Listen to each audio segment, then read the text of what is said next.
Good morning students ਆਪਾਂ ਪੜ੍ਹ ਰਹੇ ਹਾਂ ਕਲਾਸ 10th ਦਾ ਸਾਇੰਸ ਦਾ 5ਵਾਂ chapter periodic classification of elements. ਅਤੇ ਹੁਣ ਤੱਕ ਆਪਾਂ ਕਾਫੀ ਜਿਹੜੀਆਂ ਇਹਦੀਆਂ ਚੀਜ਼ਾਂ ਸਿੱਖ ਚੁੱਕੇ ਹਾਂ। ਇਸ ਵੇਲੇ ਤੱਕ ਐਲੀਮੈਂਟਸ ਕੀ ਹੁੰਦੇ ਹਨ, ਕੰਪਾਊਂਡਸ ਕੀ ਹੁੰਦੇ ਹਨ, ਪੀਰੀਓਡਿਕ ਕਲਾਸੀਫਿਕੇਸ਼ਨ ਕੀ ਹੁੰਦੀ ਹੈ। So we have learned this much so far. Plus ਆਪਾਂ ਕੁਛ ਮੋਡਲਸ ਇਹਨਾਂ ਦੇ ਸਟੱਡੀ ਕੀਤੇ ਸੀ ਪੀਰੀਓਡਿਕ ਕਲਾਸੀਫਿਕੇਸ਼ਨ ਦੇ। One was Dobinettrides, other was Newland's law of octaves and Mendeleev's periodic table, and then the modern periodic table. Then ਉਸ ਤੋਂ ਬਾਅਦ ਆਪਾਂ ਜਿਹੜਾ ਹੈ ਆਪਣਾ ਫੋਕਸ ਸ਼ਿਫਟ ਕੀਤਾ ਹੈ towards atomic structure and the shell configuration of electrons। ਤਾਂ ਪਹਿਲੇ ਉਸ ਚੈਪਟਰ ਵਿੱਚ ਅੱਗੇ ਵਧਣ ਤੋਂ ਪਹਿਲੇ ਇਹ ਦੋ ਚੀਜ਼ਾਂ ਨੂੰ ਜਾਣਨਾ ਬਹੁਤ ਜ਼ਰੂਰੀ ਹੈ। ਸੋ ਜਿਵੇਂ ਆਪਾਂ ਡਿਸਕਸ ਕੀਤਾ ਸੀ ਕਿ ਐਟਮ ਹੁੰਦਾ ਹੈ smallest particle of any element. ਤਾਂ ਉਹਦੇ ਵਿੱਚ ਅੱਗੇ ਕੀ ਹੁੰਦੇ ਹੈ, ਉਸੇ ਐਲੀਮੈਂਟ ਦੇ ਐਟਮ ਦੇ ਵਿੱਚ ਉਹਦੇ ਨਿਊਟਰੋਨਸ, ਪ੍ਰੋਟੋਨਸ ਅਤੇ ਉਹਦੇ ਆਲੇ ਦੁਆਲੇ ਘੁੰਮਦੇ ਹੈ ਇਲੈਕਟ੍ਰੋਨਸ। ਹਰ ਐਲੀਮੈਂਟ ਵਿੱਚ ਨੰਬਰ ਆਫ ਨਿਊਟਰੋਨਸ, ਇਲੈਕਟ੍ਰੋਨਸ, ਪ੍ਰੋਟੋਨਸ ਵੱਖਰੇ ਵੱਖਰੇ ਹੁੰਦੇ ਹੈ, ਜਿਹਦੇ ਕਰਕੇ ਉਹ ਐਲੀਮੈਂਟਸ ਵੱਖਰੀਆਂ ਵੱਖਰੀਆਂ ਦਿਖਦੀਆਂ ਆਪਾਂ ਨੂੰ। ਦਿਖਦੀਆਂ ਵੱਖਰੀਆਂ ਵੱਖਰੀਆਂ, ਉਹਦਾ ਬਿਹੇਵੀਅਰ ਜਿਹੜਾ ਹੈ ਵੱਖਰਾ ਵੱਖਰਾ ਹੁੰਦਾ ਹੈ, ਰਾਈਟ। ਅੱਜ ਆਪਾਂ ਹੁਣ ਇਹਨਾਂ ਨੂੰ ਅੱਗੇ ਸਟੱਡੀ ਕਰਨ ਜਾ ਰਹੇ ਹਾਂ ਕਿ ਸ਼ੈਲ ਕੌਨਫੀਗਰੇਸ਼ਨ ਆਫ ਇਲੈਕਟ੍ਰੋਨ ਵਿੱਚ ਕਿਹੜੇ ਸ਼ੈਲ ਦੇ ਵਿੱਚ ਕਿੰਨੇ ਇਲੈਕਟ੍ਰੋਨ ਹੁੰਦੇ ਹੈ ਅਤੇ ਐਟੋਮਿਕ ਸਟਰਕਚਰ ਉਹਨੂੰ ਡਾਇਗਰਾਮ ਦੇ ਵਿੱਚ ਕਿਵੇਂ ਦਿਖਾਇਆ ਜਾਂਦਾ ਹੈ। ਸੋ ਇਹ ਦੋ ਚੀਜ਼ਾਂ ਨੂੰ ਅੱਗੇ ਆਪਾਂ ਫਰਦਰ ਸਟੱਡੀ ਕਰਨ ਜਾ ਰਹੇ ਹਾਂ। ਸਭ ਤੋਂ ਪਹਿਲੇ ਆਪਾਂ ਲਾਸਟ ਆਪਣੀ ਵੀਡੀਓ ਦੇ ਵਿੱਚ ਇਹ ਪੜ੍ਹ ਚੁੱਕੇ ਹਾਂ ਕਿ ਜਿਹੜੇ ਐਨਰਜੀ ਲੈਵਲਸ ਹੁੰਦੇ ਹੈ,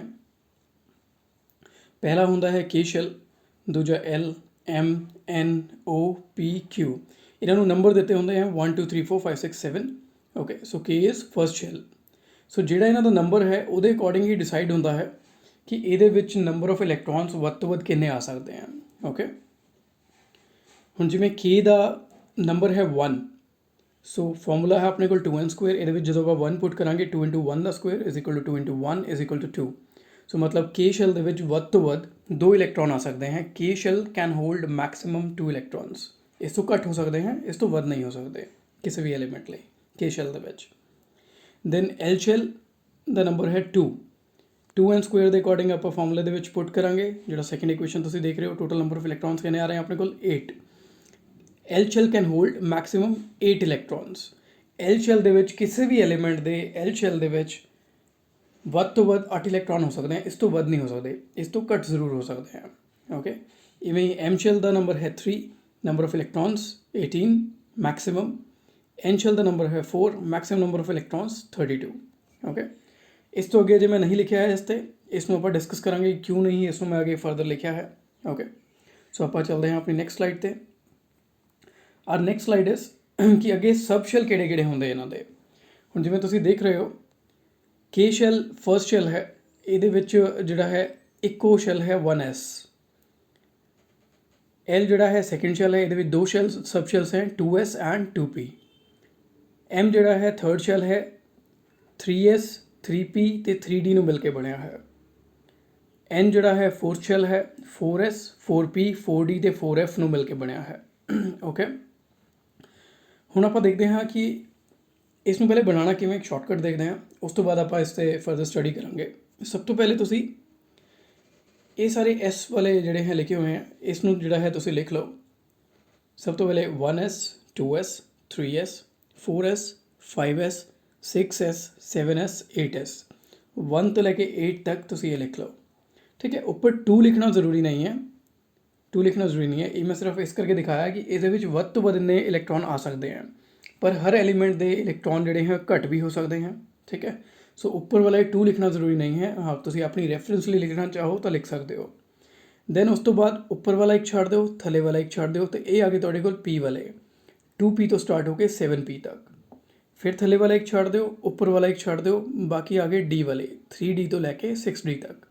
ਫਿਰ ਥੱਲੇ ਵਾਲਾ ਇੱਕ ਛੱਡ ਦਿਓ, ਉੱਪਰ ਵਾਲਾ ਵੀ ਇੱਕ ਛੱਡ ਦਿਓ ਖਾਲੀ, ਅਤੇ 4f ਅਤੇ 5f।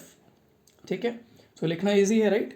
ਪਹਿਲੇ ਸਾਰੇ ਐਸ ਵਾਲੇ ਲਿਖ ਲਓ, ਫਿਰ ਸਾਰੇ ਪੀ ਵਾਲੇ ਲਿਖ ਲਓ, ਫਿਰ ਸਾਰੇ ਡੀ ਵਾਲੇ ਲਿਖ ਲਓ, ਫਿਰ ਸਾਰੇ ਐਫ ਵਾਲੇ ਲਿਖ ਲਓ। ਓਕੇ, ਹੁਣ ਇੱਕ ਚੀਜ਼ ਨੂੰ ਸਮਝਣਾ ਬਹੁਤ ਜ਼ਰੂਰੀ ਹੈ ਕਿ ਐਸ ਸ਼ੈਲ, ਚਾਹੇ ਕੋਈ ਵੀ ਐਸ ਸ਼ੈਲ ਹੈ, ਚਾਹੇ 1 ਹੈ, 2 ਹੈ, 8s ਹੈ, 5s ਹੈ, ਕੋਈ ਵੀ ਹੈ, ਕਿਸੇ ਵੀ ਐਸ ਸ਼ੈਲ ਦੇ ਵਿੱਚ ਵੱਧ ਤੋਂ ਵੱਧ ਜਿਹੜੇ ਹੈ 2 ਹੀ ਇਲੈਕਟ੍ਰੋਨ ਆ ਸਕਦੇ ਹਨ। ਇਸ ਕਰਕੇ ਮੈਂ ਉੱਪਰ ਡਿਨੋਟ ਕੀਤਾ ਹੈ 1s2, 2s2, 3s2। ਇਹ ਜਿਹੜਾ ਉੱਪਰ ਵਾਲਾ 2 ਹੈ, ਇਹਦਾ ਮਤਲਬ ਹੈ ਕਿ ਮੈਕਸਿਮਮ ਨੰਬਰ ਆਫ ਇਲੈਕਟ੍ਰੋਨਸ ਇਹਦੇ ਵਿੱਚ ਕਿੰਨੇ ਆ ਸਕਦੇ ਹਨ। ਓਕੇ, ਕਿਸੇ ਵੀ ਪੀ ਸ਼ੈਲ ਦੇ ਵਿੱਚ ਵੱਧ ਤੋਂ ਵੱਧ 6 ਇਲੈਕਟ੍ਰੋਨ ਆ ਸਕਦੇ ਹਨ। ਕਿਸੇ ਵੀ ਡੀ ਸ਼ੈਲ ਦੇ ਵਿੱਚ ਵੱਧ ਤੋਂ ਵੱਧ 10 ਇਲੈਕਟ੍ਰੋਨਸ ਆ ਸਕਦੇ ਹਨ। ਕਿਸੇ ਵੀ ਐਫ ਸ਼ੈਲ ਦੇ ਵਿੱਚ ਵੱਧ ਤੋਂ ਵੱਧ 14 ਇਲੈਕਟ੍ਰੋਨਸ ਆ ਸਕਦੇ हैं। ठीक है, ਹੁਣ ਆਪਾਂ ਦੇਖਦੇ ਹਾਂ ਕਿ ਇਹ ਜਿਹੜੇ ਅੱਗੇ ਵਾਲੇ ਨੰਬਰ ਹੈ 1 2 3 4 ਇਹ ਕਿਵੇਂ ਆਏ। ਜੇ એનર્ਜੀ ਲੈਵਲ ਕੇ ਦਾ ਮਤਲਬ ਹੈ ਫਸਟ એનર્ਜੀ ਲੈਵਲ ਯਾਨੀ n ਇਜ਼ 1, ਸੋ ਇੱਥੇ ਲਿਖਾਂਗੇ 1। L ਦਾ ਮਤਲਬ ਹੈ ਸੈਕੰਡ એનર્ਜੀ ਲੈਵਲ, ਤਾਂ ਇਹਦੇ ਦੋਨੋਂ ਸਬਸ਼ੈਲ ਦੇ ਅੱਗੇ ਵੀ 2 ਲਗਾਵਾਂਗੇ, S ਦੇ ਅੱਗੇ ਵੀ, P ਦੇ ਅੱਗੇ ਵੀ 2s ਤੇ 2p। M ਮਤਲਬ ਥਰਡ એનર્ਜੀ ਲੈਵਲ, ਤਾਂ ਇਹਦੇ ਤਿੰਨ ਸਬਸ਼ੈਲ ਹੈ S P D, ਤਿੰਨਾਂ ਦੇ ਅੱਗੇ 3 ਲੱਗ ਜਾਏਗਾ, 3s 3p ਤੇ 3d। N is 4, fourth energy level है, चौथा शैल है, ओके नंबर ਇਹਦਾ 4 है, ਤਾਂ ਇਹਦੇ S P D F ਚਾਰਾਂ ਦੇ ਅੱਗੇ ਹੀ 4 ਲੱਗ ਜਾਏਗਾ, 4s 4p 4d 4f। Okay ठीक है, ਹੁਣ ਇਸ ਚੀਜ਼ ਨੂੰ ਧਿਆਨ ਰੱਖਣਾ ਹੈ ਕਿਸੇ ਵੀ S ਸ਼ੈਲ ਦੇ ਵਿੱਚ, ਚਾਹੇ ਉਹ ਕੋਈ ਵੀ S ਸ਼ੈਲ ਹੈ, ਵੱਧ ਤੋਂ ਵੱਧ 2 ਇਲੈਕਟ੍ਰੋਨ ਆ ਸਕਦੇ ਹਨ। ਕਿਸੇ ਵੀ P ਸ਼ੈਲ ਦੇ ਵਿੱਚ ਵੱਧ ਤੋਂ ਵੱਧ 6 ਇਲੈਕਟ੍ਰੋਨ ਆ ਸਕਦੇ ਹਨ। ਕਿਸੇ ਵੀ D ਸਬ ਸ਼ੈਲ ਦੇ ਵਿੱਚ ਵੱਧ ਤੋਂ ਵੱਧ 10 ਇਲੈਕਟ੍ਰੋਨਸ ਆ ਸਕਦੇ ਹਨ। ਕਿਸੇ ਵੀ F ਸਬ ਸ਼ੈਲ ਦੇ ਵਿੱਚ ਵੱਧ ਤੋਂ ਵੱਧ 14 ਇਲੈਕਟ੍ਰੋਨਸ ਆ ਸਕਦੇ ਹਨ, 14 ਇਲੈਕਟ੍ਰੋਨਸ। ਓਕੇ, ਹੁਣ ਆਪਾਂ ਇੱਕ ਵਾਰ ਮੈਚ ਕਰਦੇ ਹਾਂ। ਆਪਾਂ ਫਾਰਮੂਲਾ ਦੇ ਅਕੋਰਡਿੰਗ ਦੇਖਿਆ ਸੀ ਕਿ ਕੇ ਸ਼ੈਲ ਦੇ ਵਿੱਚ 2 ਇਲੈਕਟ੍ਰੋਨ ਹੋ ਸਕਦੇ ਹਨ ਵੱਧ ਤੋਂ ਵੱਧ, ਤਾਂ ਇੱਥੇ ਵੀ ਦੇਖੀਏ ਤਾਂ 2 ਹੀ ਇਲੈਕਟ੍ਰੋਨ ਹੈ। ਐਲ ਸ਼ੈਲ ਦੇ ਵਿੱਚ ਆਪਾਂ ਦੇਖਿਆ ਸੀ ਕਿ ਵੱਧ ਤੋਂ ਵੱਧ 8 ਇਲੈਕਟ੍ਰੋਨ ਹੋ ਸਕਦੇ ਹਨ, ਤਾਂ ਇੱਥੇ ਆਪਾਂ ਦੇਖੀਏ ਐਸ ਦੇ ਵਿੱਚ 2 ਆ ਗਏ, ਪੀ ਦੇ ਵਿੱਚ 2 ਆ ਗਏ, ਪੀ ਦੇ ਵਿੱਚ 6 ਆ ਗਏ, ਟੋਟਲ 6 ਤੇ 2 8 ਇਲੈਕਟ੍ਰੋਨ ਨੇ ਦੋਨਾਂ ਨੂੰ ਮਿਲਾ ਕੇ ਆ ਗਏ, ਕਰੈਕਟ ਹੋ ਗਿਆ। ਦੈਨ ਆਪਾਂ ਦੇਖਿਆ ਸੀ ਐਮ ਦੇ ਵਿੱਚ ਵੱਧ ਤੋਂ ਵੱਧ 18 ਇਲੈਕਟ੍ਰੋਨ ਆ ਸਕਦੇ ਹਨ।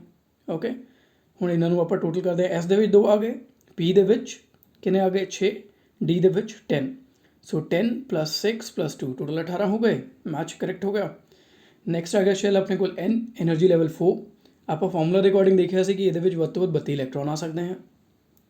ਹੁਣ ਆਪਾਂ ਟੋਟਲ ਕਰਦੇ ਹਾਂ। 4s ਦੇ ਵਿੱਚ 2, 4p ਦੇ ਵਿੱਚ 6, 4d ਦੇ ਵਿੱਚ 10 ਤੇ 4f ਦੇ ਵਿੱਚ 14, ਚਾਰਾਂ ਨੂੰ ਟੋਟਲ ਕਰ ਦਿਓ 14 + 10 + 6 + 2 ਆ ਗਿਆ 32, ਪਰਫੈਕਟ। ਔਰ ਇਸ ਤੋਂ ਅੱਗੇ ਆਪਾਂ ਜੇ ਡਿਸਕਸ ਨਹੀਂ ਕਰ ਰਹੇ ਹਾਂ ਇਹਨਾਂ ਬਾਰੇ, ਓਕੇ, ਸੋ ਇਹ ਆਪਾਂ ਅੱਗੇ ਫਿਊਚਰ ਸਲਾਈਡ ਦੇ ਵਿੱਚ ਆਏਗਾ, ਉਸ ਤੋਂ ਬਾਅਦ ਆਪਾਂ ਡਿਸਕਸ ਕਰਾਂਗੇ। ਹੁਣ ਆਪਾਂ ਨੇ ਕਿ ਇਹਦੇ ਵਿੱਚ ਇਲੈਕਟ੍ਰੋਨ ਫਿਲ ਕਿਵੇਂ ਕਰਨੇ ਹੈ। ਠੀਕ ਹੈ, ਇਲੈਕਟ੍ਰੋਨ ਫਿਲ ਦਾ ਮੈਥਡ ਜਿਹੜਾ ਹੈ ਉਹ ਆਪਾਂ ਨੂੰ 2-3 ਜਦੋਂ ਆਪਾਂ ਐਗਜ਼ਾਮਪਲ ਲਾਂਗੇ ਤੁਹਾਨੂੰ ਹੋਰ ਕਲੀਅਰ ਹੋ ਜਾਏਗਾ। ਇਲੈਕਟ੍ਰੋਨ ਇਵੇਂ ਫਿਲ ਨਹੀਂ ਕਰਨੇ ਆ 1s ਤੋਂ ਬਾਅਦ 2s ਤੇ 2p ਦੇ ਵਿੱਚ, ਫਿਰ 3s 3p 3d ਇਵੇਂ ਨਹੀਂ ਕਰਨਾ ਹੈ, ਹੌਰੀਜ਼ੌਨਟਲ ਨਹੀਂ ਜਾਣਾ ਹੈ। ਇਹਦੇ ਲਈ ਆਪਾਂ ਨੂੰ ਜਾਣਾ ਪੈਂਦਾ ਡਾਇਗਨਲ। ਆਪਾਂ ਅਗਲੀ ਸਲਾਈਡਸ ਦੇ ਵਿੱਚ ਦੇਖਦੇ ਹਾਂ। ਜਿਵੇਂ ਤੁਸੀਂ ਇਸ ਸਲਾਈਡ ਦੇ ਵਿੱਚ ਦੇਖ ਰਹੇ ਹੋ ਡਾਇਗਨਲ, ਸਭ ਤੋਂ ਪਹਿਲੇ 1s ਭਰਨਾ ਹੈ, ਫਿਰ 2s ਭਰਨਾ ਹੈ, ਫਿਰ 2p ਐਂਡ 3s ਭਰਨਾ ਹੈ, ਫਿਰ 3p ਤੋਂ ਬਾਅਦ 4s, 3p ਤੋਂ ਬਾਅਦ ਤੁਸੀਂ ਧਿਆਨ ਦਿਓ 3d ਨਹੀਂ ਭਰਿਆ ਮੈਂ, 4s ਭਰਿਆ ਹੈ। ਓਕੇ, ਉਸ ਤੋਂ ਬਾਅਦ 3d, then 4p, then 5s, 4p ਤੋਂ ਬਾਅਦ 5s, 4p ਤੋਂ ਬਾਅਦ ਮੈਂ 4 ਦੇ ਬਾਕੀ ਨਹੀਂ ਭਰੇ, 4d ਜਾਂ 4f ਨਹੀਂ ਭਰਿਆ, 5s ਭਰਿਆ ਹੈ। ਇਸ ਤਰੀਕੇ ਨਾਲ ਆਪਾਂ ਡਾਇਗਨਲ ਮੂਵ ਹੁੰਦੇ ਜਾਂਦੇ ਹਾਂ। ਓਕੇ, ਸੋ ਇਸ ਤਰੀਕੇ ਨਾਲ ਅੱਗੇ ਤੁਸੀਂ ਜਿਹੜੇ ਹੈ ਸਬਸ਼ੈਲਸ ਨੂੰ ਫਿਲ ਕਰਦੇ ਜਾਓਗੇ। ਹੁਣ ਆਪਾਂ ਇਹਨੂੰ ਵਿਦ ਐਗਜ਼ਾਮਪਲ ਦੇਖਦੇ ਹਾਂ, ਤੁਹਾਨੂੰ ਹੋਰ ਕਲੀਅਰ ਹੋ ਜਾਏਗਾ। ਸੋ ਆਪਾਂ ਪਹਿਲੇ ਐਗਜ਼ਾਮਪਲ ਲੈਂਦੇ ਹਾਂ ਹਾਈਡਰੋਜਨ ਦਾ। ਹਾਈਡਰੋਜਨ ਦਾ ਐਟੋਮਿਕ ਨੰਬਰ ਕਿੰਨਾ ਹੁੰਦਾ ਪੀਰੀਓਡਿਕ ਟੇਬਲ ਵਿੱਚ ਤੁਸੀਂ ਦੇਖਿਆ ਹੋਏਗਾ। ਹਾਈਡਰੋਜਨ ਦਾ ਐਟੋਮਿਕ ਨੰਬਰ ਹੁੰਦਾ 1। ਇਸ 1 ਦਾ ਮਤਲਬ ਹੈ ਕਿ ਉਹਦੇ ਵਿੱਚ ਨੰਬਰ ਆਫ ਇਲੈਕਟ੍ਰੋਨਸ ਹੈ 1, ਨੰਬਰ ਆਫ ਪ੍ਰੋਟੋਨਸ ਹੈ 1। ਓਕੇ, ਇਹਦੀ ਇਲੈਕਟ੍ਰੋਨਿਕ ਕਨਫੀਗਰੇਸ਼ਨ ਸਭ ਤੋਂ ਪਹਿਲਾ ਸਬਸ਼ੈਲ ਕਿਹੜਾ ਭਰਨਾ ਆਪਾਂ 1s, ਜਿਵੇਂ ਤੁਸੀਂ ਡਾਇਗਰਾਮ ਵਿੱਚ ਵੀ ਦੇਖ ਰਹੇ ਹੋ ਥੱਲੇ, ਪਿਛਲੇ ਡਾਇਗਰਾਮ ਵਿੱਚ ਵੀ ਦੇਖਿਆ ਹੈ। ਇਸ ਡਾਇਗਰਾਮ ਨੂੰ ਆਪਣੀ ਕਾਪੀ 'ਤੇ ਬਣਾ ਲਓ, ਓਕੇ, ਤੁਹਾਨੂੰ ਈਜ਼ੀ ਰਹੇਗਾ। ਸੋ 1s ਦੇ ਵਿੱਚ ਪਹਿਲਾ ਇਲੈਕਟ੍ਰੋਨ ਜਿਹੜਾ ਹੈ ਆਪਾਂ ਭਰਤਾ 1s1। ਓਕੇ, ਧਿਆਨ ਰੱਖਣਾ ਆਪਾਂ 1s2 ਜਿਹੜਾ ਲਿਖਿਆ ਸੀ ਉਹਦਾ ਮਤਲਬ ਸੀ ਵੱਧ ਤੋਂ ਵੱਧ 2 ਇਲੈਕਟ੍ਰੋਨ ਆ ਸਕਦੇ ਹਨ, ਪਰ ਇਸ ਤੋਂ ਘੱਟ ਇਲੈਕਟ੍ਰੋਨ ਜਿਹੜੇ ਹੈ ਉਹ ਡੈਫੀਨੇਟਲੀ ਆ ਸਕਦੇ ਹਨ। ਇਸ ਤੋਂ ਘੱਟ electron definitely. Okay, just hold on a minute, can just hold on just 1 second. Okay, so ਆਪਾਂ ਲਿਖਿਆ ਸੀ ਕਿ ਵੱਧ ਤੋਂ ਵੱਧ ਇਹਦੇ ਵਿੱਚ ਜਿਹੜੇ ਹੈ 2 ਇਲੈਕਟ੍ਰੋਨ ਆ ਸਕਦੇ ਹਨ, ਪਰ ਹਾਈਡਰੋਜਨ ਕੋਲ ਹੈ ਹੀ ਟੋਟਲ 1 ਇਲੈਕਟ੍ਰੋਨ। ਸੋ ਆਪਾਂ ਕੀ ਕਰਾਂਗੇ 1s1 ਤੇ ਇਹਦੀ ਐਟੋਮਿਕ ਸਟਰਕਚਰ ਜਿਹੜੀ ਹੈ ਉਹ ਬਣੇਗੀ, ਇਹਦਾ ਨਿਊਕਲੀਅਸ ਸੈਂਟਰ ਦੇ ਵਿੱਚ, ਉਹਦੇ ਆਲੇ ਦੁਆਲੇ ਪਹਿਲਾ ਸ਼ੈਲ ਕੇ ਸ਼ੈਲ, ਤੇ ਉਹਦੇ ਵਿੱਚ ਆਪਾਂ ਦਿਖਾ ਦਾਂਗੇ 1 ਇਲੈਕਟ੍ਰੋਨ। ਓਕੇ, ਇਹ ਹੋ ਗਿਆ ਇਹਦਾ ਐਟੋਮਿਕ ਸਟਰਕਚਰ। ਸ਼ੈਲ ਕਨਫੀਗਰੇਸ਼ਨ ਕੀ ਹੋਗੀ 1s1। ਠੀਕ ਹੈ, ਹੁਣ ਆਪਾਂ ਨੈਕਸਟ ਐਗਜ਼ਾਮਪਲ ਦੇ ਆਉਂਦੇ ਹਾਂ। ਨੈਕਸਟ ਐਗਜ਼ਾਮਪਲ ਹੈ ਆਪਣੇ ਕੋਲ ਹੀਲੀਅਮ ਦਾ। ਹੀਲੀਅਮ ਦਾ ਐਟੋਮਿਕ ਨੰਬਰ ਹੈ 2, ਨੰਬਰ ਆਫ ਇਲੈਕਟ੍ਰੋਨਸ ਕਿੰਨੇ ਹੋ ਗਏ 2, ਨੰਬਰ ਆਫ ਪ੍ਰੋਟੋਨਸ ਕਿੰਨੇ ਹੋ ਗਏ 2। ਹੁਣ ਆਪਾਂ ਦੇਖੀਏ ਸਭ ਤੋਂ ਪਹਿਲੇ ਕਿਹੜਾ ਭਰਨਾ ਆਪਾਂ 1s ਦੇ ਵਿੱਚ 2 ਇਲੈਕਟ੍ਰੋਨ ਆ ਸਕਦੇ ਹਨ ਵੱਧ ਤੋਂ ਵੱਧ, ਰਾਈਟ। ਕਿਸੇ ਵੀ ਐਸ ਸ਼ੈਲ ਦੇ ਵਿੱਚ 2 ਇਲੈਕਟ੍ਰੋਨ ਆ ਸਕਦੇ ਹਨ ਵੱਧ ਤੋਂ ਵੱਧ, ਤਾਂ 1s2 ਇੱਥੇ ਹੀ ਖਤਮ ਹੋ ਗਿਆ, ਅੱਗੇ ਵਧਣ ਦੀ ਲੋੜ ਨਹੀਂ ਹੈ। 1s2 is the shell configuration of electrons for helium. ਇਹਦਾ ਹੁਣ ਆਪਾਂ ਬਣਾਉਂਦੇ ਹਾਂ ਐਟੋਮਿਕ ਸਟਰਕਚਰ। ਸੈਂਟਰ ਦੇ ਵਿੱਚ ਨਿਊਕਲੀਅਸ ਬਣਾਓ, ਆਸ-ਪਾਸ ਪਹਿਲਾ ਸ਼ੈਲ ਬਣਾਓ ਕੇ ਸ਼ੈਲ, ਕੇ ਸ਼ੈਲ ਦੇ ਵਿੱਚ 2 ਇਲੈਕਟ੍ਰੋਨ ਦਿਖਾ ਦਿਓ, ਦੈਟ ਇਜ਼ ਇਟ। ਇਹਦਾ ਐਟੋਮਿਕ ਸਟਰਕਚਰ ਹੋ ਗਿਆ। ਹੁਣ ਆਪਾਂ ਨੇ ਨੈਕਸਟ ਐਗਜ਼ਾਮਪਲ ਆਪਾਂ ਲਿਆ ਹੈ ਮੈਗਨੀਸ਼ੀਅਮ ਦਾ। ਮੈਗਨੀਸ਼ੀਅਮ ਦਾ ਐਟੋਮਿਕ ਨੰਬਰ ਹੈ 12, ਨੰਬਰ ਆਫ ਇਲੈਕਟ੍ਰੋਨ ਕਿੰਨੇ ਹੈ 12, ਨੰਬਰ ਆਫ ਪ੍ਰੋਟੋਨ ਕਿੰਨੇ ਹੈ 12। ਓਕੇ, ਹੁਣ ਸਭ ਤੋਂ ਪਹਿਲੇ ਕਿਹੜਾ ਭਰਨਾ ਹੈ 1s ਦੇ ਵਿੱਚ ਮੈਕਸਿਮਮ ਕਿੰਨੇ ਆ ਸਕਦੇ ਹਨ 2, ਸੋ ਆਪਾਂ ਭਰਤੇ 1s2। ਇਸ ਤੋਂ ਬਾਅਦ ਡਾਇਗਰਾਮ ਦੇ ਅਕੋਰਡਿੰਗ ਕੀ ਭਰਨਾ ਹੈ 2s 2s ਦੇ ਵਿੱਚ ਕਿੰਨੇ ਆ ਸਕਦੇ ਆ ਵੱਧ ਤੋਂ ਵੱਧ 2, ਕਿਸੇ ਵੀ ਐਸ ਸ਼ੈਲ ਦੇ ਵਿੱਚ 2 ਆਉਂਦੇ ਹਨ, 2s2। ਇਸ ਤੋਂ ਬਾਅਦ ਆਪਾਂ ਨੂੰ ਭਰਨਾ ਹੈ ਪੀ ਸ਼ੈਲ। ਓਕੇ, 2s ਤੋਂ ਬਾਅਦ ਆਪਾਂ ਵਾਪਸ ਗਏ ਤੇ 2p ਨੂੰ ਫਿਲ ਕੀਤਾ। 2p ਦੇ ਵਿੱਚ ਕਿੰਨੇ ਆ ਗਏ 6 ਇਲੈਕਟ੍ਰੋਨਸ, ਵੱਧ ਤੋਂ ਵੱਧ 6 ਆ ਸਕਦੇ ਆ, 6 ਦੇ 6 ਆਪਾਂ ਪਾਤੇ। 2p ਤੋਂ ਬਾਅਦ ਆਪਾਂ ਆਏ 3s ਤੇ 3s ਵਿੱਚ ਵੱਧ ਤੋਂ ਵੱਧ ਕਿੰਨੇ ਆ ਸਕਦੇ ਆ 2 ਇਲੈਕਟ੍ਰੋਨਸ। ਹੁਣ ਇਹ 2 ਇਲੈਕਟ੍ਰੋਨ ਪਾਉਣ ਤੋਂ ਪਹਿਲੇ ਦੇਖੋ ਆਪਣੇ ਕੋਲ ਹੁਣ ਤੱਕ ਕਿੰਨੇ ਇਲੈਕਟ੍ਰੋਨ ਪੈ ਚੁੱਕੇ ਹਨ, 2 1s ਦੇ ਵਿੱਚ, 2 2s ਦੇ ਵਿੱਚ ਤੇ 6 2p ਦੇ ਵਿੱਚ। ਟੋਟਲ ਹੋ ਗਏ 2 ਪਲੱਸ 2 4 ਪਲੱਸ 6 10। ਮੈਗਨੀਸ਼ੀਅਮ ਦਾ ਨੰਬਰ ਕਿੰਨਾ ਸੀ 12, 10 ਤਾਂ ਆਪਾਂ ਪਾ ਚੁੱਕੇ ਹਾਂ, ਬਾਕੀ ਕਿੰਨੇ ਰਹਿ ਗਏ ਸਿਰਫ 2। ਹੁਣ ਇਹ 2 ਰਹਿ ਗਏ, 2 ਦੇ 2 3s ਦੇ ਵਿੱਚ ਫਿੱਟ ਹੋ ਜਾਂਦੇ ਹਨ ਕਿਉਂਕਿ ਐਸ ਸ਼ੈਲ ਦੇ ਵਿੱਚ 2 ਆ ਜਾਂਦੇ ਹਨ ਤਾਂ ਆਪਾਂ ਇੱਥੇ ਪਾਤੇ 3s2। ਸੋ ਸ਼ੈਲ ਕਨਫੀਗਰੇਸ਼ਨ ਆ ਗਈ 1s2 2s2 2p6 3s2। ਹੁਣ ਇਹਦਾ ਐਟੋਮਿਕ ਸਟਰਕਚਰ ਬਣਾਉਂਦੇ ਹਾਂ। ਸੈਂਟਰ ਦੇ ਵਿੱਚ ਨਿਊਕਲੀਅਸ। ਹੁਣ ਇਹਦੇ ਸ਼ੈਲ ਕਨਫੀਗਰੇਸ਼ਨ ਵਿੱਚ ਆਪਾਂ ਇੱਕ ਧਿਆਨ ਨਾਲ ਦੇਖੋ, 1s ਦਾ ਮਤਲਬ ਹੈ ਕੇ ਸ਼ੈਲ 2 ਇਲੈਕਟ੍ਰੋਨਸ, 2s ਤੇ 2p ਮਿਲ ਕੇ ਬਣਾ ਰਹੇ ਹਾਂ ਐਲ ਸ਼ੈਲ ਯਾਨੀ ਕਿ ਦੂਜਾ ਸ਼ੈਲ 8 ਇਲੈਕਟ੍ਰੋਨਸ, ਤੇ 3s ਜਿਹੜਾ ਹੈ ਉਹ ਤੀਜੇ ਸ਼ੈਲ ਦੇ ਵਿੱਚ ਆ ਰਿਹਾ ਯਾਨੀ ਕਿ ਐਮ ਸ਼ੈਲ ਦੇ ਵਿੱਚ। ਸੋ ਮਤਲਬ ਆਪਾਂ ਨੂੰ 3 ਸ਼ੈਲ ਬਣਾਉਣੇ ਪੈਣਗੇ, ਕੇ ਸ਼ੈਲ ਐਲ ਸ਼ੈਲ ਤੇ ਐਮ ਸ਼ੈਲ। ਸੈਂਟਰ ਦੀ ਨਿਊਕਲੀਅਸ ਬਣਾਤਾ ਆਪਾਂ, ਆਸ-ਪਾਸ ਉਹਦੇ 3 ਸ਼ੈਲ ਬਣਾਤੇ, K shell then L shell then M shell. Okay, K shell ਦੇ ਵਿੱਚ 2 ਇਲੈਕਟ੍ਰੋਨ ਪਾਏ ਆਪਾਂ, 1 electron and 2 electron. L shell ਦੇ ਵਿੱਚ ਆਪਾਂ ਕਿੰਨੇ ਪਾਣੇ ਹੈ 2 ਤੇ 6 8 ਇਲੈਕਟ੍ਰੋਨਸ। ਸੋ ਇਹਦੇ ਵਿੱਚ ਆਪਾਂ 1 2 3 4 5 6 7 ਤੇ 8 ਇਲੈਕਟ੍ਰੋਨਸ ਪਾਤੇ। ਐਮ ਸ਼ੈਲ ਦੇ ਵਿੱਚ ਕਿੰਨੇ ਪਾਣੇ ਹੈ 2 ਇਲੈਕਟ੍ਰੋਨਸ। ਓਕੇ, ਸੋ ਇੱਥੇ ਪਾਤੇ ਆਪਾਂ 1 ਤੇ ਐਮ ਸ਼ੈਲ ਦੇ ਵਿੱਚ 2 electrons. Done. So this is the atomic structure of magnesium, right. ਹੁਣ ਆਪਾਂ ਨੇ ਨੈਕਸਟ ਐਗਜ਼ਾਮਪਲ ਤੇ ਨੈਕਸਟ ਐਗਜ਼ਾਮਪਲ ਆਪਾਂ ਲਿਆ ਹੈ ਕਲੋਰੀਨ ਦਾ। ਕਲੋਰੀਨ ਦਾ ਜਿਹੜਾ ਐਗਜ਼ਾਮਪਲ ਹੈ, ਕਲੋਰੀਨ ਦਾ ਐਟੋਮਿਕ ਨੰਬਰ ਹੈ 17, ਸਿੰਬਲ ਹੈ ਦਾ Cl। ਓਕੇ, ਸੋ ਹੁਣ ਇਹਦਾ ਦੇਖਦੇ ਹਾਂ ਆਪਾਂ ਇਹਦਾ ਕਿਵੇਂ ਕਰਨਾ ਹੈ। ਸਭ ਤੋਂ ਪਹਿਲੇ 1s ਦੇ ਵਿੱਚ ਆਪਾਂ ਪਾਣੇ ਹੈ 2 ਇਲੈਕਟ੍ਰੋਨ ਪਾਤੇ, 2s ਦੇ ਵਿੱਚ 2 ਇਲੈਕਟ੍ਰੋਨ ਪਾਤੇ, 2p ਦੇ ਵਿੱਚ 6 ਇਲੈਕਟ੍ਰੋਨ ਪਾਤੇ। ਫਿਰ ਆ ਗਿਆ 3s ਦੇ ਵਿੱਚ ਆਪਾਂ 2 ਇਲੈਕਟ੍ਰੋਨ ਪਾਤੇ। ਹੁਣ ਤੱਕ ਕਿੰਨੇ ਹੋ ਗਏ ਕੈਲਕੂਲੇਟ ਕਰਦੇ ਹਾਂ, 2 + 2 4 + 6 10 + 2 12। ਐਟੋਮਿਕ ਨੰਬਰ ਕਿੰਨਾ ਹੈ 17। ਹੁਣ ਤੱਕ 12 ਪਾ ਚੁੱਕੇ ਹਾਂ, ਬਾਕੀ ਕਿੰਨੇ ਰਹਿ ਗਏ ਸਿਰਫ 5। ਤੇ ਉਹ 5 ਦੇਖਦੇ ਹਾਂ ਅਗਲੇ ਸ਼ੈਲੇ 'ਚ ਆਪਾਂ ਪਾ ਸਕਦੇ ਹਾਂ ਜਾਂ ਨਹੀਂ ਪਾ ਸਕਦੇ। ਹੁਣ 3s ਤੋਂ ਬਾਅਦ ਡਾਇਗਨਲ ਵਿੱਚ ਦੇਖੋ, 3s ਤੋਂ ਬਾਅਦ ਆਪਣੇ ਕੋਲ ਆ ਰਿਹਾ ਹੈ ਇਸ ਡਾਇਗਰਾਮ ਦੇ ਵਿੱਚ ਡਾਇਗਨਲ ਵਾਈਜ਼ ਜੇ ਚਲਾਂਗੇ 3s ਤੋਂ ਬਾਅਦ ਆ ਰਿਹਾ 3p। 3p ਦੇ ਵਿੱਚ ਵੱਧ ਤੋਂ ਵੱਧ ਕਿੰਨੇ ਇਲੈਕਟ੍ਰੋਨ ਆ ਸਕਦੇ ਹਨ, ਕਿਸੇ ਵੀ ਪੀ ਸ਼ੈਲ ਦੇ ਵਿੱਚ ਵੱਧ ਤੋਂ ਵੱਧ 6 ਇਲੈਕਟ੍ਰੋਨ ਆ ਸਕਦੇ ਹਨ। ਤਾਂ ਵੱਧ ਤੋਂ ਵੱਧ 6 ਆ ਸਕਦੇ ਹਨ ਤਾਂ 5 ਤਾਂ ਆਪਾਂ ਪਾ ਹੀ ਸਕਦੇ ਹਾਂ। ਸੋ 3p ਦੇ ਵਿੱਚ ਆਪਾਂ 5 ਪਾਤੇ, ਉਸ ਤੋਂ ਵੱਧ ਨਹੀਂ ਪਾ ਸਕਦੇ, ਉਸ ਤੋਂ ਘੱਟ ਕਿਸੇ ਵੀ ਸਬ ਸ਼ੈਲ 'ਚ ਪਾ ਸਕਦੇ ਹੋ। ਠੀਕ ਹੈ, ਸੋ ਪਾਤੇ। ਹੁਣ ਟੋਟਲ ਆਪਾਂ ਕਰੀਏ ਤਾਂ 17 ਪੂਰੇ ਹੋ ਗਏ ਆਪਣੇ ਕੋਲ, 2 + 2 + 6 + 2 + 5, ਟੋਟਲ 17 ਇਲੈਕਟ੍ਰੋਨ ਹੋ ਗਏ। तो कॉन्फ़िगरेशन की बन गई 1s2 2s2 2p6 3s2 3p5। Okay, ध्यान रखो 3p5। ओके, क्लियर हो गए। सो आप इधर देखिए 1s मतलब के शैल के 2 इलैक्ट्रॉन आ गए, 2s से 2p मिलकर बनाते हैं एल शैल यानी कि सेकंड शैल, टोटल 8 इलैक्ट्रॉन आ गए 2 + 6। तो जोड़ा 3s 3p तो 3d ये तीनों मिलकर बनाते हैं एम शैल। 3d तक तो आप पहुँचे नहीं, तो मतलब कि 3p तो 3s ये दोनों मिलकर की बनाएंगे एम शैल। टोटल इलैक्ट्रॉन कितने हैं 2 + 5 7 इलैक्ट्रॉन एम शैल ਦੇ ਵਿੱਚ। ਇੱਥੇ ਵੀ ਆਪਾਂ ਲਿਖਤਾ ਹੈ 2 8 7 ਯਾਨੀ ਕਿ ਪਹਿਲੇ ਸ਼ੈਲ ਦੇ ਵਿੱਚ 2, ਦੂਜੇ ਸ਼ੈਲ ਦੇ ਵਿੱਚ 8, ਤੀਜੇ ਸ਼ੈਲ ਦੇ ਵਿੱਚ 7 ਇਲੈਕਟ੍ਰॉन्स। ਓਕੇ, ਹੁਣ ਆਪਾਂ ਇਹਦਾ ਜਿਹੜਾ ਹੈ ਕਨਫੀਗਰੇਸ਼ਨ ਬਣਾਉਂਦੇ ਹਾਂ, ਮਤਲਬ 3 ਤਾਂ ਸ਼ੈਲ ਬਣਾਉਣੇ ਪੈਣਗੇ, ਸੈਂਟਰ ਨਿਊਕਲੀਅਸ ਤੇ 3 ਸ਼ੈਲ KLM। ਸੈਂਟਰ ਨਿਊਕਲੀਅਸ ਬਣਾਤਾ, पहला शेल के शेल, फिर दूजा शेल एल शेल, फिर तीजा शेल एम शेल। 3 शेल बनाते। पहले शेल ਦੇ ਵਿੱਚ 2 ਇਲੈਕਟ੍ਰੋਨ, ਦੂਜੇ शेल ਦੇ ਵਿੱਚ 2 + 6 8 ਇਲੈਕਟ੍ਰੋਨ यानी एल शेल ਦੇ ਵਿੱਚ 1 2 3 4 5 6 7 ਤੇ 8 ਇਲੈਕਟ੍ਰੋਨਸ। एम शेल ਦੇ ਵਿੱਚ 2 ਤੇ 5 7 ਇਲੈਕਟ੍ਰੋਨਸ। ਹੁਣ एम शेल ਦੇ ਵਿੱਚ ਆਪਾਂ ਦੇਖਦੇ ਹਾਂ 1 2 3 4 5 6 ਐਂਡ 7 ਇਲੈਕਟ੍ਰੋਨਸ। ਡਨ। ਹੁਣ ਇਹ ਬਣ ਗਿਆ ਆਪਣੇ ਕੋਲ ਕਲੋਰੀਨ ਦਾ ਐਟੋਮਿਕ ਸਟਰਕਚਰ ਤੇ chlorine the shell configuration of electrons. Okay, so I hope ਹੁਣ ਤੱਕ ਤੁਹਾਨੂੰ ਕਾਫੀ ਜਿਹੜਾ ਹੈ ਕਲੀਅਰ ਹੋ ਗਿਆ ਹੋਵੇਗਾ। ਹੁਣ ਆਪਾਂ ਜਿਹੜਾ ਹੈ ਅਗਲੇ ਕਨਸੈਪਟ ਤੇ ਆਉਂਦੇ ਹਾਂ। ਅਗਲੇ ਕਨਸੈਪਟ ਤੇ ਆਉਣ ਤੋਂ ਪਹਿਲੇ ਇੱਕ ਹੋਰ ਐਲੀਮੈਂਟ ਆਪਾਂ ਦੇਖ ਲੈਂਦੇ ਹਾਂ, ਪੋਟੈਸ਼ੀਅਮ। ਪੋਟੈਸ਼ੀਅਮ ਦਾ ਜਿਹੜਾ ਨੰਬਰ ਹੈ ਐਟੋਮਿਕ ਨੰਬਰ ਉਹ ਹੁੰਦਾ ਹੈ 19। ਓਕੇ, ਪੋਟੈਸ਼ੀਅਮ ਦਾ ਐਟੋਮਿਕ ਨੰਬਰ ਹੈ 19, मतलब नंबर ऑफ इलैक्ट्रॉन्स कितने पाने हैं आप 19, नंबर ऑफ प्रोटॉन्स न्यूक्लियस के विच कितने रहेंगे 19। ओके, फिलहाल आप इलैक्ट्रॉनिक कन्फिगरेशन सिर्फ इलैक्ट्रॉन्स बारे गल कर रहे हैं। ओके, हुण आप इसनूं पाते हैं सब तो पहले 1s दे विच 2 इलैक्ट्रॉन पाते, 2s दे विच 2 इलैक्ट्रॉन होर, 2p दे विच 6 इलैक्ट्रॉन, 3s दे विच 2 इलैक्ट्रॉन्स, दैन आ गए 3p दे विच 6 इलैक्ट्रॉन्स। हुण तक कितने हो गए 2 +2 +6 +2 +6 ਟੋਟਲ 18 ਹੋ ਗਏ ਹੁਣ ਤੱਕ। ਹੁਣ ਰਹਿ ਗਿਆ ਸਿਰਫ ਇੱਕੋ। ਤਾਂ 3p ਤੋਂ ਬਾਅਦ ਆਪਾਂ ਕਿੱਥੇ ਜਾਣਾ ਹੈ, ਜੇ ਧਿਆਨ ਨਾਲ ਦੇਖੋਗੇ 3p ਤੋਂ ਬਾਅਦ ਆਪਾਂ ਜਾਣਾ ਹੈ 4s ਤੇ। 4s can hold maximum 2 ਇਲੈਕਟ੍ਰॉन्स। ਤਾਂ ਇਹਦੇ ਵਿੱਚੋਂ ਇੱਕ ਤਾਂ ਆਪਾਂ ਪਾ ਹੀ ਸਕਦੇ ਹਾਂ, ਦੋ ਤੋਂ ਵੱਧ ਨਹੀਂ ਪਾ ਸਕਦੇ, ਘੱਟ ਤਾਂ ਪਾ ਸਕਦੇ ਹਾਂ। 4s ਦੇ ਵਿੱਚ ਆਪਾਂ 1 ਇਲੈਕਟ੍ਰॉन ਪਾਤਾ। ਹੁਣ ਇਸ ਪੁਆਇੰਟ 'ਤੇ ਧਿਆਨ ਦਿਓ ਬੇਟਾ, 3p ਤੋਂ ਬਾਅਦ 3d ਨਹੀਂ ਭਰਨਾ ਹੈ, 3p ਤੋਂ ਬਾਅਦ 4s ਭਰਨਾ ਹੈ, ਡਾਇਗਨਲ ਵਾਈਜ਼ ਚੱਲਣਾ ਹੈ, ਜਿਵੇਂ ਡਾਇਗਰਾਮ ਦੇ ਵਿੱਚ ਐਰੋ ਨਾਲ ਦਿਖਾਇਆ ਗਿਆ ਹੈ। ਓਕੇ, ਸੋ ਕਨਫੀਗਰੇਸ਼ਨ ਕੀ ਬਣ ਗਈ, 1s2 2s2 2p6 3s2 3p6 4s1। Okay, ਹੁਣ ਇੱਥੇ 1s ਦਾ ਮਤਲਬ पहला शेल यानी कि के शेल, कितने इलेक्ट्रॉन हैं 2।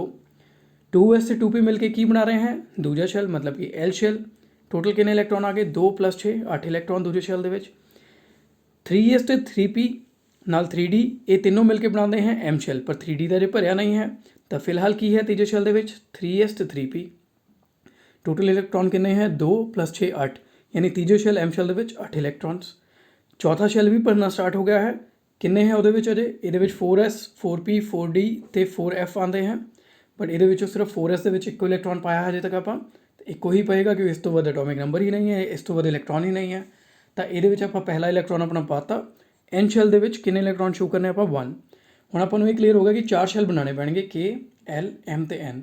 ਸੋ ਆਪਾਂ ਡਾਇਗਰਾਮ ਬਣਾਉਂਦੇ ਹਾਂ ਨਿਊਕਲੀਅਸ, ਉਹਦੇ ਆਸ-ਪਾਸ ਪਹਿਲਾ ਸ਼ੈਲ, ਫਿਰ ਦੂਜਾ ਸ਼ੈਲ l ਸ਼ੈਲ, ਫਿਰ ਤੀਜਾ ਸ਼ੈਲ m ਸ਼ੈਲ ਤੇ ਚੌਥਾ shell n shell. Okay, shell भी कह सकते हो इन्हों, ऑर्बिट भी कह सकते हो, ਜਿਹੜੇ ਆਲੇ ਦੁਆਲੇ ਇਲੈਕਟ੍ਰॉन ਘੁੰਮਦੇ हैं। ਓਕੇ, ਸੋ ਕਨਫੀਗਰੇਸ਼ਨ ਕੀ ਬਣ ਗਈ 2 8 8 1। ਪਹਿਲੇ ਸ਼ੈਲ ਦੇ ਵਿੱਚ 2 ਇਲੈਕਟ੍ਰॉन, ਦੂਜੇ ਦੇ ਵਿੱਚ 2 + 6 8 ਇਲੈਕਟ੍ਰॉन, ਤੀਜੇ ਦੇ ਵਿੱਚ 2 + 6 8 ਇਲੈਕਟ੍ਰॉन ਤੇ ਚੌਥੇ ਦੇ ਵਿੱਚ ਫਸਟ ਜਿਹੜਾ ਹੈ 1 ਇਲੈਕਟ੍ਰॉन, ਯਾਨੀ 2 8 8 1 2 8 8 1। ਪਹਿਲੇ ਸ਼ੈਲ ਦੇ ਵਿੱਚ ਕੇ ਸ਼ੈਲ ਦੇ ਵਿੱਚ 1 ਤੇ 2 ਇਲੈਕਟ੍ਰॉन ਦਿਖਾਤੇ, ਦੂਜੇ ਸ਼ੈਲ ਦੇ ਵਿੱਚ 1 2 3 4 5 6 7 8 ਇਲੈਕਟ੍ਰॉन्स ਆ ਗਏ। ਤੀਜੇ ਸ਼ੈਲ ਦੇ ਵਿੱਚ ਜਿਹੜਾ ਹੈ ਉਹਦੇ ਵਿੱਚ ਵੀ ਆਪਾਂ 8 ਇਲੈਕਟ੍ਰॉन्स ਦਿਖਾਣੇ ਆ, 1 2 3 4 5 6 7 ਐਂਡ 8। ਹੁਣ ਰਹਿ ਗਿਆ ਚੌਥਾ ਸ਼ੈਲ, ਇਹਦੇ ਵਿੱਚ ਕਿੰਨੇ ਦਿਖਾਣੇ ਆ 1 ਇਲੈਕਟ੍ਰॉन, ਸੋ ਆਪਾਂ ਦਿਖਾਤਾ 1 electron, that's it. Okay, so potassium ਦਾ ਤੁਹਾਨੂੰ ਕਲੀਅਰ ਹੋ ਗਿਆ ਹੋਵੇਗਾ। So this is atomic structure and this is shell configuration. Okay, ਹੁਣ ਆਪਾਂ ਜਿਹੜਾ ਹੈ ਆਉਂਦੇ ਹਾਂ ਆਪਣੇ ਵਾਪਸ ਉਸ ਸਲਾਈਡ 'ਤੇ, ਜਿਸ 'ਤੇ ਮੈਂ ਤੁਹਾਨੂੰ ਵੈਸੇ ਕਿ ਵਾਪਸ ਆਪਾਂ ਆਵਾਂਗੇ, ਡਿਸਕਸ ਕਰਾਂਗੇ। ਹੁਣ ਆਪਾਂ ਸਿਰਫ ਇੰਨੇ ਹੀ ਕਿਉਂ ਲਿਖੇ, ਇੱਕ ਬੜਾ ਇੰਟਰਸਟਿੰਗ ਕੁਐਸਚਨ ਹੈ, ਸਿਰਫ ਇੰਨੇ ਹੀ ਕਿਉਂ ਲਿਖੇ।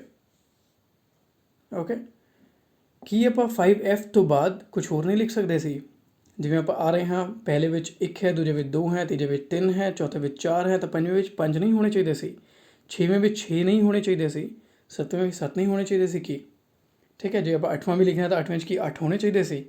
ਸੋ ਇਹ ਬੜਾ ਇੰਟਰਸਟਿੰਗ ਕੁਐਸਚਨ ਹੈ, ਇਸ ਚੀਜ਼ ਨੂੰ ਤੁਸੀਂ ਫਾਈਂਡ ਆਊਟ ਕਰਨ ਦੀ ਕੋਸ਼ਿਸ਼ ਕਰੋ।